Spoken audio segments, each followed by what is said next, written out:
Welcome to the Garage Audit. My name is Ivan. Today we're in Los Angeles, California to meet with Katan. Fu is a home hobbyist and he has a dream garage. Let's do a garage audit and let's meet Fu right now.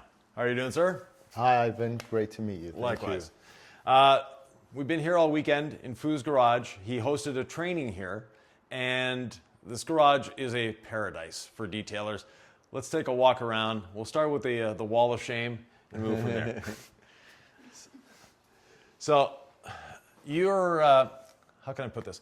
A collector of chemicals. Yes, I've thought about joining Chemicals Anonymous. Okay. No, I think every time I see something, it sounds interesting. I was like, I've got to try this out, you know, Yes. and I end up buying it. Good. I occasionally get to try it out, but I definitely buy it. Excellent. Fu is an enthusiast that started detailing less than a year ago. Just about a year ago, yeah. Right. Because of buying a truck. So he bought a Cyber truck, can't take it through the car wash anymore because they won't allow it in the car wash. So he needs to find a way of washing it. And that's when he went really deep down the rabbit hole. Yeah. Yeah. And this garage was just storage before. It was storage. We couldn't even fit a car here. It was full of so much rubbish, to be honest with you. And it had, and the first thing I did was rinseless wash. And I didn't think it was going to work because it seemed so irrational that a bucket of water that has a slight tinge to it can suddenly wash a car. And it amazed me that it worked. Yes. And that fascinated me. So, and that's when I got sucked in, to be honest with you. So a year ago, none of this was here. Nothing. Okay. So Fu has... Not even a water supply. Yeah, not even a water supply. No. So in 1 year, he's transformed in this, this humble garage into a detailing Taj Mahal. And we have all the chemicals behind us here. And admittedly, Fu likes trying different chemicals. So that's great. It's nice to see that you have a variety and that you're having fun with it. No, absolutely. Yeah. So, for you, detailing is an escape. It's a way of having fun. You do it with your son as well. My son, I've got my 12-year-old son. I find it very therapeutic, actually. It's kind of something calming about washing a car. And there's something very satisfying starting it here and then taking it to a place that's cleaner. Yeah, it's relaxing, satisfying. It's great. It's very rewarding. So as we move around, you have a workbench. All your tools are in here. Yeah. So this was the first. So I started off upgrading the floor so I could set up a drainage under the floor to go to the drain, getting a water supply here, and that's kind of how it started. And then I thought, well, I need somewhere to store stuff. So I got one of these rolling benches. So this rolls out. Yes. So the idea is if I wanted to fit another car and it was tight, I could move this out of the way. That was the concept behind it. Those are fixed, but this moves around. So this was my first workbench area. And I had some tools. I bought more tools and I started buying towels and stuff. And of course, what do you do when you run out of space? Yeah. Towel storage. Yeah, you buy another one. Right. So we have another one over here, the identical twin. Yeah. And this also has a bunch of, detailing supplies, a bit of household, but mostly detailing. Then from there, I notice you have a plethora of seats sitting around. You have a kneeling stool. You have this seat here. You've got a couple other rolling seats. Yeah, so it started with that one, which is originally the one so I could go down and wash the wheels and stuff, which was great. But I didn't find it too comfortable and it was a little too low. So I ended up getting this one, which is a little higher and goes a little higher and a little more comfortable. So this is when I'm more, doing something a little bit tricky and not needing to be as low. This is just an overthrow I had somewhere that just as a backup here. So those are the two main seats I have. And the water supply, what's interesting about the water supply, it started here, but the problem was when I used a pressure washer here, it made a ton of noise in the kitchen, which is adjoining this room. Okay. So then we ran an extension, a PEX line, around the garage door to here, and that's when this started. Which we'll get into. We'll save the best till last. And just the logic here. So this is my detailing section. Yeah. This is kind of my plumbing section. A lot of my plumbing stuff is here. That's the concept here with some overthrow here. And this is more my hardware section. That's the concept here. So this is a new installation by the look of it because you haven't taken the plastic off the stainless? We haven't finished installing it yet. Okay. And Fu likes polishers. And chargers. Yeah, so a whole space dedicated to chargers. Excellent. And you've got some that are charged. They're green now, so we're good to go. This is also household storage. So that's what we see in the back here. Yep. Storage for stuff around the house. Bicycles for the kids hanging from the ceiling, and the parents too, by the looks of it. Yep, exactly. Good. And then we get back into detailing. So you've got a number of carts, which is nice to see. So you've got the polishing cart there. Yep, and that was my first car. Okay. Which is now tends to be the car that I've sort of defined it. So when I'm using the polishing pad cleaner, I put it up here. Okay. And just some accessory stuff. This is my general purpose. A lot of different carts here, Good. which is useful to have. Pre-diluted chemicals. Yep. And these are the chemicals that I have by the gallon that I'm more likely to use more often. Good. And these are the high buckets. Yeah. So the buckets, first of all, you've used a standard bucket dolly, but upgraded the wheels. Yeah. So super easy to move around. 5-inch wheels. And then this bottom bucket is loaded with rocks to keep the weight down. So when I put water in this top bucket, it doesn't fall over. Good. That's the concept. And you've got 2 of those, so 1 for either side of the car. Yeah. The curtains, these are a really nice addition. So with these, they can go all around the garage. All the way around, so I can pressure wash here and make a mess without making a mess. So they literally go all around. Yeah. We can see the track on the ceiling. Dual air conditioners.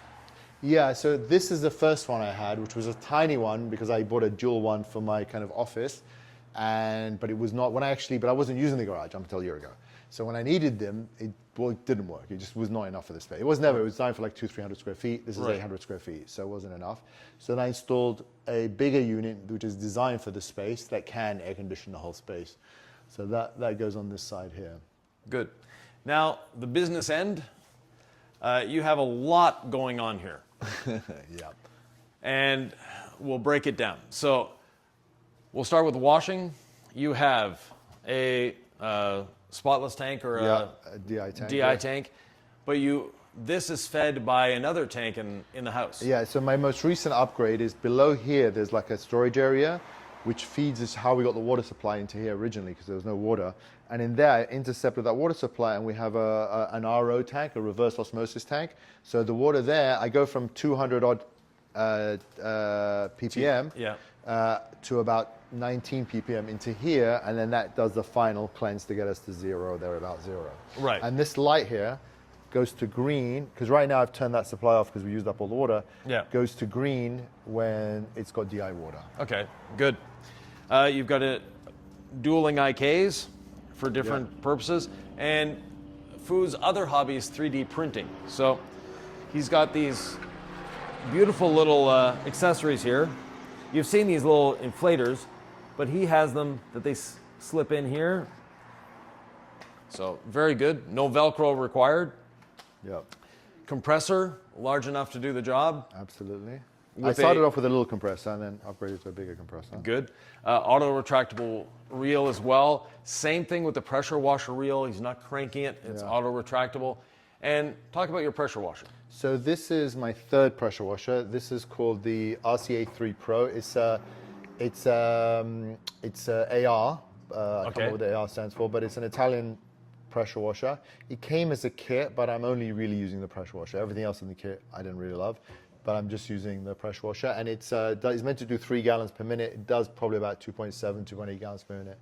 Probably overkill. It has a kick to it, yes. Yeah, it has a kick, but it's good. It works. It works very well. From there, you've got various blowing devices. So you've got a hot air blower, and then the leaf blower. Leaf blower here, the vacuum cleaner here, which again is on an auto track reel, and then we have electric carts here, so electric car charger here. Right, and you actually have a nice window behind this curtain. Yeah. What, if you could change anything in your space, what would you change? I think I probably would have done the cabinetry differently. Because I progressed step at a time, not thinking I was going to go to the next step. I really didn't think I was going to be here a year ago. I would have probably integrated the sink a little better into the whole process, into a cabinet system. So I'd have probably built a better cabinet plan here and more coordinated, I would say. I would have probably bought less tools and bought better tools sooner. Okay. You know, because I bought some tools that I didn't really need. And I would have definitely organized the space better. I think that's organizing the space. I could have done better if I started from scratch. That's probably my biggest thing.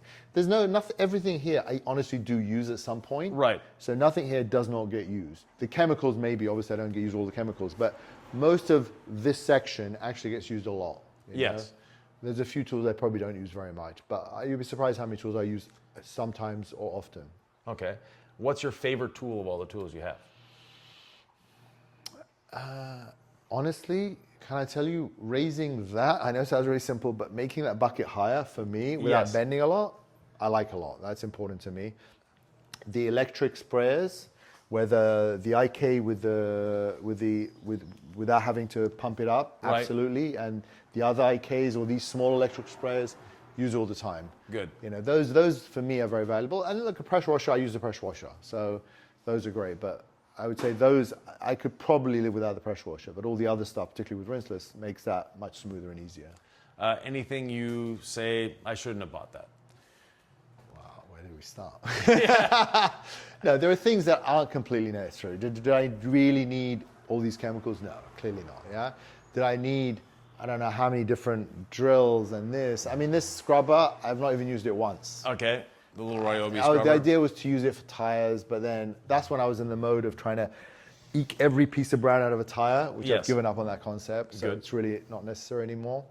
I think, and again, just too many tools. I've got to go through this and throw out some tools or give away some tools because there's too much of the same thing, which I've just got better versions of it, and I haven't got rid of the old versions. I'm a bit of a hoarder sometimes. So if it's broken up, I don't need it, but if it's useful, I hate throwing away something that's functional. I'd rather give it away. Exactly. Like, the stuff here, I give some people away some stuff that I've been waiting to give to somebody. It would kill me to throw them away because they're useful. Oh, exactly. If they're broken, fine, but if they're useful, it's a waste. So I hate wastage. So definitely I would optimize. So I'm going to get rid of some of the brushes, get rid of some of the tools, simplify the process to things that are really usable and workable, and optimize it. So that's probably optimization and reorganization I would do differently. Okay. So there's a few things I've noticed that, again, people will say, oh, he's going to talk about the chemicals. No, he's having fun doing this. It's not putting his family out of a home, and you're a hobbyist. If it was a business, yes, you've got way too many chemicals, but this is a hobby. So have them all, enjoy them.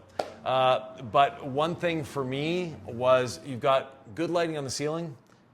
Your walls seem to suck the light out of the room.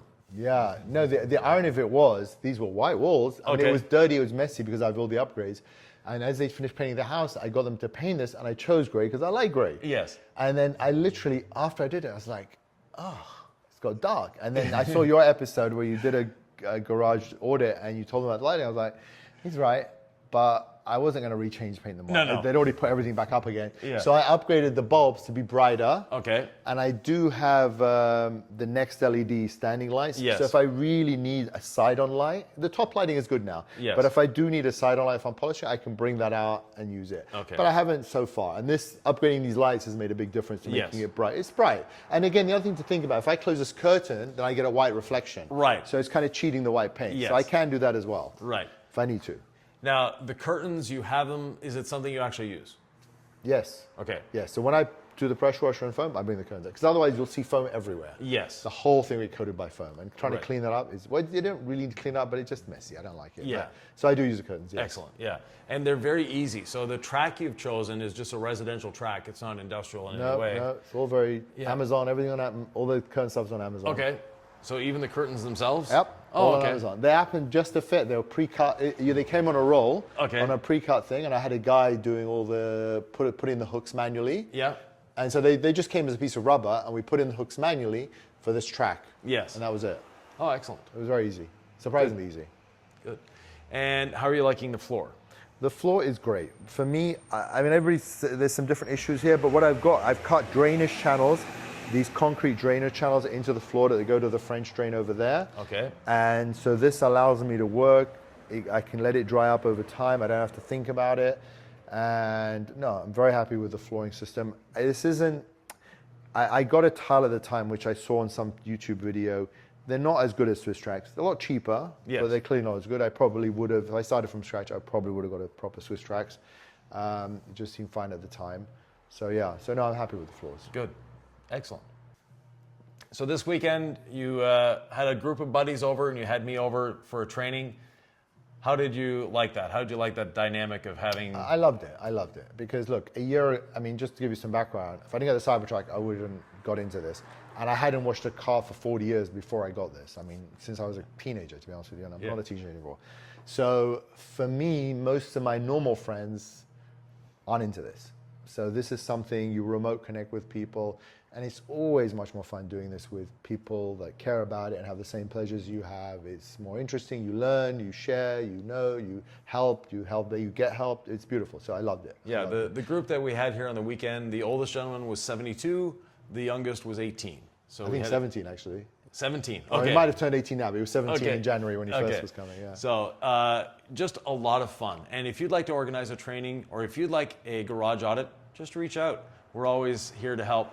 And Fu, any last things you'd like to tell people that if you have this, don't do it, or if you have this, I absolutely need this? No, I think if you're enjoying it, then enjoy it. Yeah, don't get too caught up in the nonsense. I mean, just try things out, enjoy it. And if it's your business, then listen to Yvan. I mean, so I'll say to you, listen to Yvan, because he can save you a lot of time, a lot of pain, a lot of frustration, and allow you to be a lot more efficient and a lot more profitable, which is critical. And if he can train you, train him, because I've watched hundreds of his videos, and they're fantastic and informative. But when he's there explaining to you how you're misinterpreting them, because you can't get the right posture, you can't get, until somebody can see you do it wrong to tell you how to do it right, it's a huge benefit. So thank you, Yvan. Oh, thank you. It's unbelievable. Okay. So one of the last upgrades I did also was I had a traditional garage that opened to here that closed off here. And the problem with that is you felt really claustrophobic when the garage was open, and you didn't capture as much light. And so I put a high opener for the garage. We changed the door, but that was a separate issue. But we put a high opener,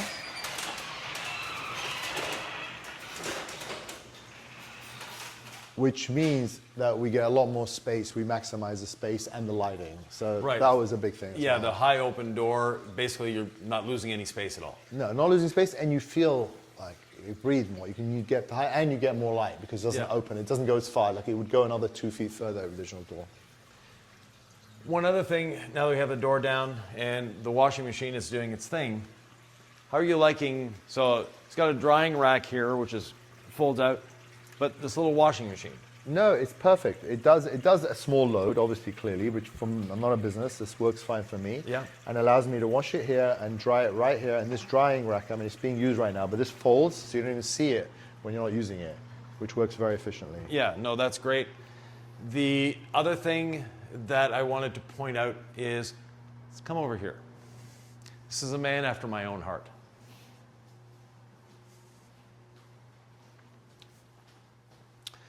We have 1, 2, 3 stands, 3 ladders, or 4 ladders. There's another one there.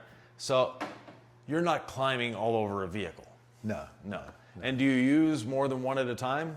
I do actually. What I normally have, I originally started with the 2 Gorilla ones, each side of the Cybertruck, so I could go round and round as much as I wanted to. Then I just needed a bit more height, so I got this other one. So I probably need just 2 of them. But I definitely use 2 platforms a lot, and I use 1 ladder. There's 2 ladders here because there was a reason why I needed 2 at one time, but 1 is going to go in the house. So that's a little overkill. And the other one is, the other ladder there is really for an exterior. It's like a 20-foot exterior ladder. Yes. Which I actually had to put it somewhere. I just put it there. That's good. So again, if you'd like to have your garage audited, reach out to Jamie at the House of Rags. We'll be happy to do that, and we'll see you in the next garage audit.